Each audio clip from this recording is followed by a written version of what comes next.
Alright guys, this is the Old American. Welcome to part 2. Alright guys, I'm over here at the wood lathe now, and I just got a basic 10 by 18 inch Central Machinery wood lathe. It's the more expensive model. I think it's $2.99 at Harbor Freight or something. You can use your 20% off coupon. Anyway, I've had this for about 2-3 years now. It hasn't given me a problem. The only thing I wish it did come with was a chuck, but it did come with a faceplate, which I must never use. But as you can see, it is dirty. When I did one of my furs, this was sitting under the workbench, and when I salted it, some of the salt fell on top of the table there. So I'll just go get a regular Scotch-Brite pad that you use in your kitchen. Make sure it's a 3M kind. I find those work the best. So I'll clean all the rust off of this, put some oil on it, and we'll be back.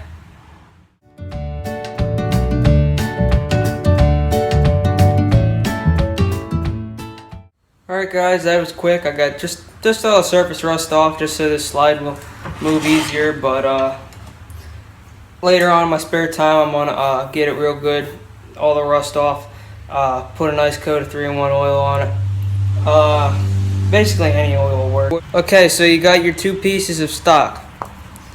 They're roughly square. They don't need to be perfectly square, but what we want to do is find the center of these. So what you do is you get a straight edge and you just draw from corner to corner. It works better if they're perfectly square, but I use them as is. You will cut most of it off. So let's do that. Alright guys, so I couldn't find my straight edge, so what I'm going to do is I got my DeWalt speed clamp here. So I'm just going to guesstimate on this.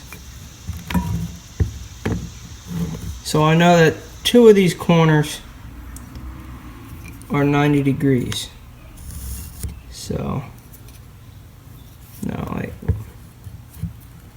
so the one's they're not perfectly square. It will help if it's perfectly square. So that's one line.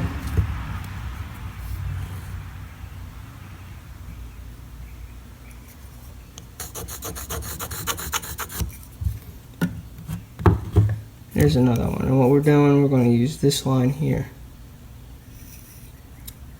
Alright, so that's pretty much basically in the center.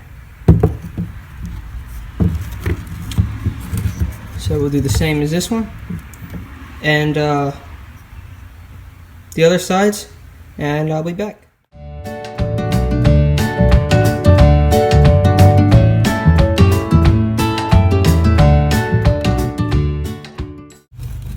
Alright guys, I got these marked up, both sides.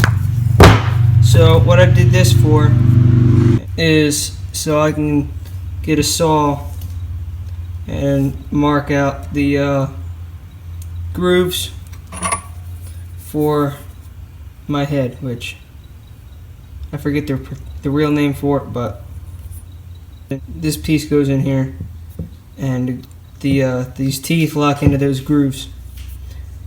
And the other side goes into the tailstock, which it only has a single point. So we're gonna put these in the vise, and what should be done is I should cut them with a back saw, but somehow my back saw now has sections of teeth missing out of it. So somebody had gotten into my tools and tried to cut concrete or something with it. So what I'll be using is, so let me just use a 16-inch crosscut saw. It is the one with the thickest blade I could find, so it's pretty close to a back saw. And it's got aggressive rough cut teeth. But for the kind of cut I'm doing, it should be a rip blade, but I told you what happened to my back saw, which had a rip teeth cut into it. But this will work. It will be less effective, but it will work. I'll show you guys that now. Alright guys, I got the piece of stock in the vise, so I will be cutting it. So a good way to do this is to rest your thumb on the line, and that just sets your saw. And what you want to do is you start on the back stroke.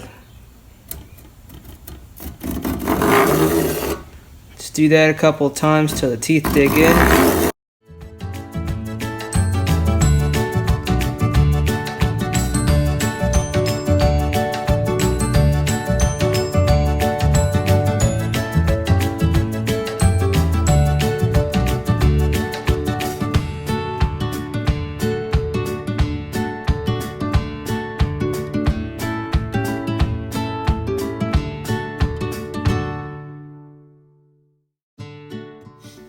Okay guys, I got my cross cuts in. Alright, so my next step, well actually, if you wanted to, you can drill a hole in each center, but since I cross cut it with such a thick blade, and my, whatever you call this thing, is so pointed that it actually will cut into this, so I will just be tapping it with a rubber and nylon mallet.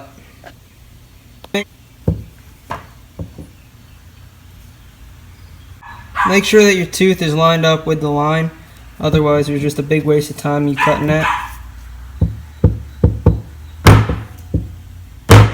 Just a couple taps and don't knock it out.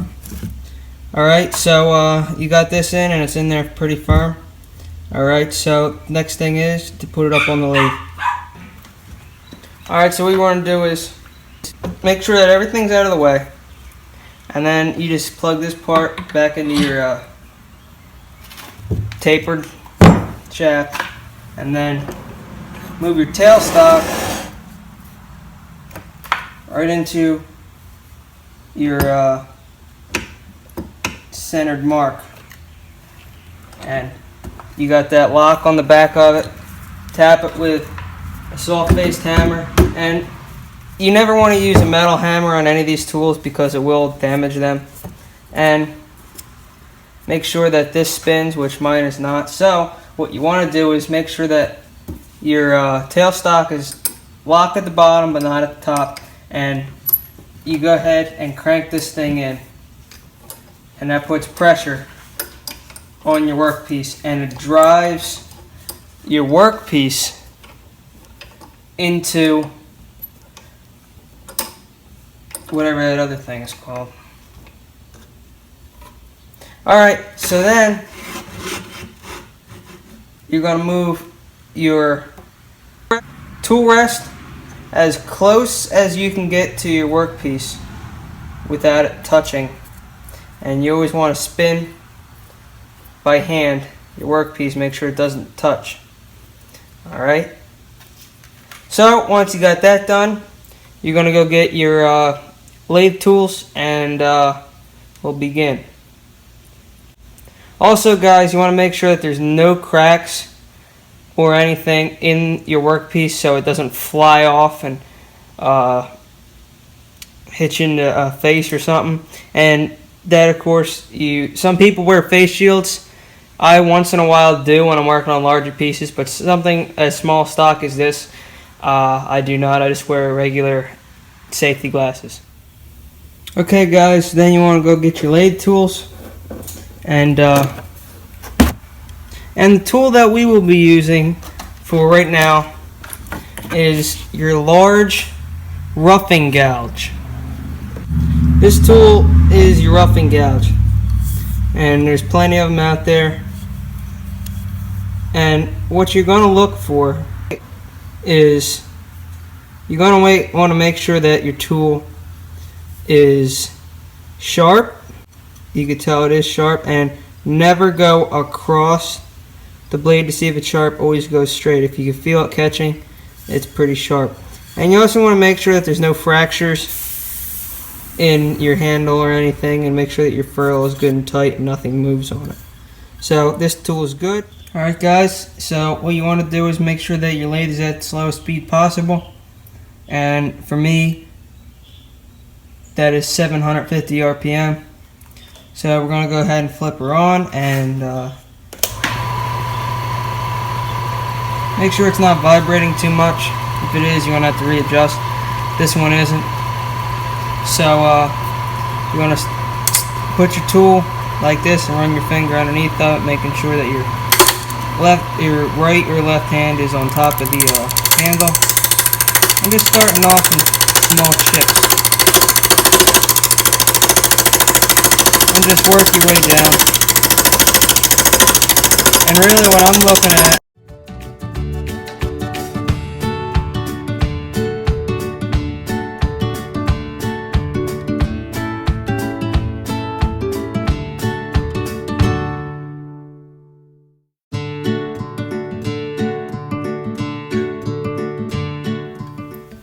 Alright guys, I got a little more round off, and this side is more round than this side, so that means that it wasn't completely centered. Once you get it down to this size, or a little more, you could bring your tool rest further. Alright, and once it's there, you could do it a little bit more, and a little bit past this, once everything's smooth, you can up the RPM to get it done faster. So I'll start it back up and see you then. Alright guys, so I moved my stock in. I got this all round again, and once it's like this, there's no vibration and there's no square edges. So at this point you can up the speed. More expensive models have a knob on them to adjust the speed. Mine has a series of belts. So I just upped one stair step on the pulley, and that boosts me up from 750 RPM to 1100. I'll switch from my roughing gouge to this tool. I forget what it's called at the moment. You want to make sure that this is nice and sharp too.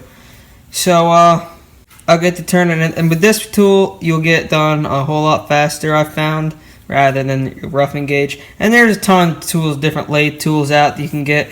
I just got the basic set because I don't really use it that much. But at this point you want to start imagining in your head what your final shape is going to look like.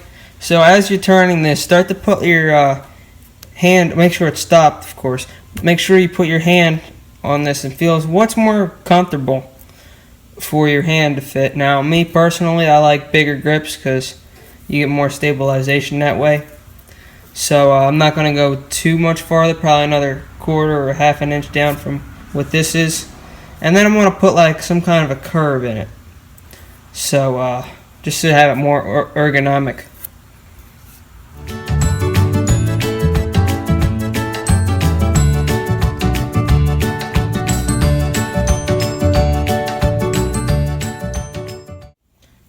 Alright guys, so this is my basic shape, and I'm just going to test it to see how it is. So it is comfortable, but I do want to go a bit smaller. I don't know, yeah, just a tiny hair. And then I want to leave just a little bit extra for sanding.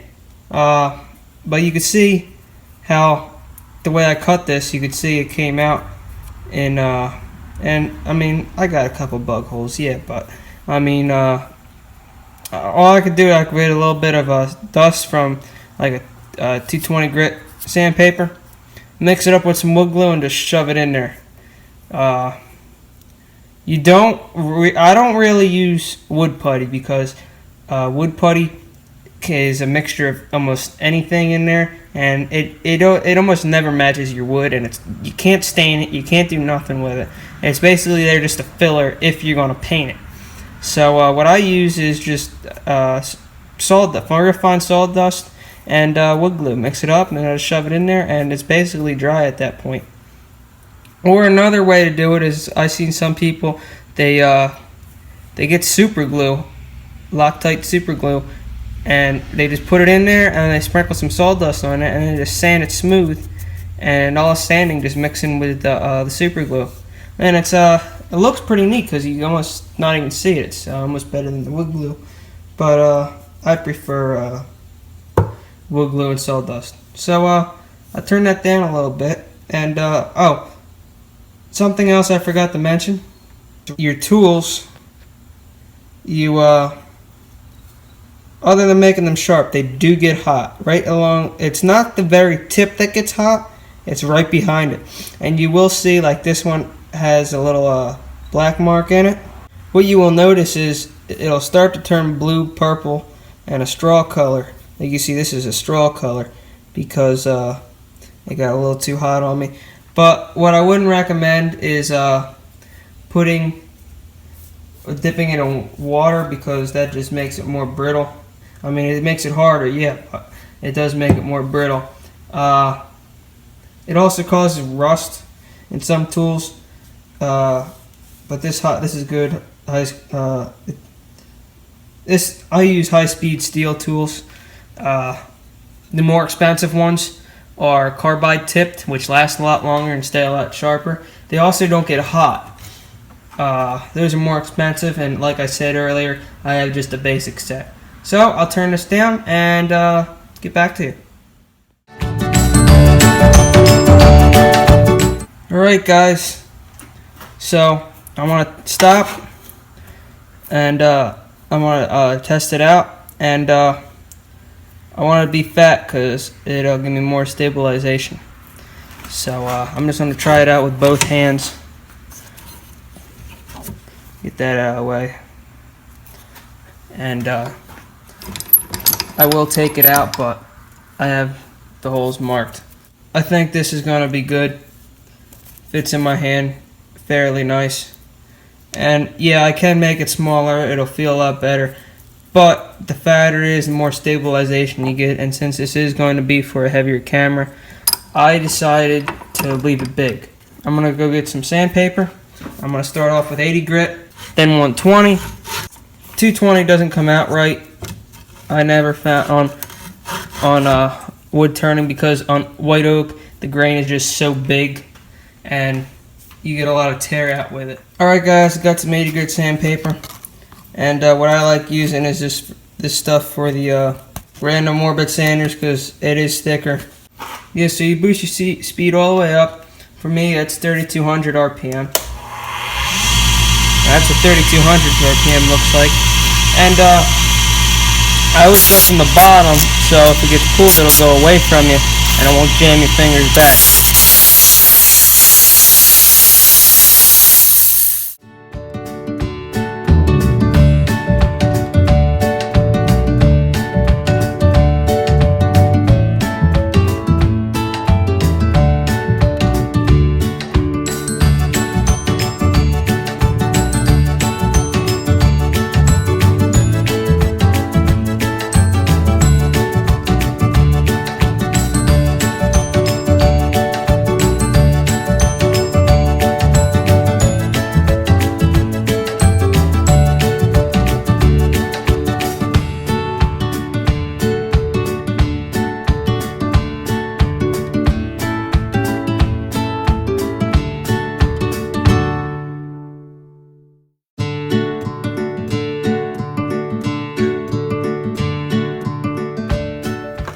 Alright guys, so another cool trick is to get a Scotch-Brite pad, and after you're done 220, you go ahead and turn your thing on to the highest speed, and if you notice, there's smoke and dust coming out of the Scotch-Brite. But basically what this does is it burns the surface of your work. It makes it really, really shiny.